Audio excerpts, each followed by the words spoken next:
Di na malaman ang gagawin kung ano ang dapat kong sabihin.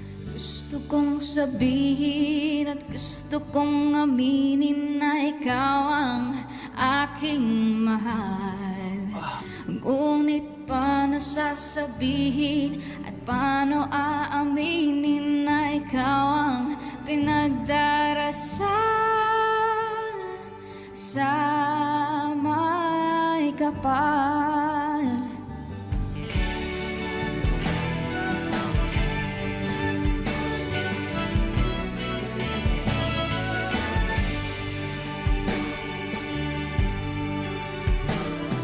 Sana na may maintindihan na ikaw ay nais mapagsilbihan.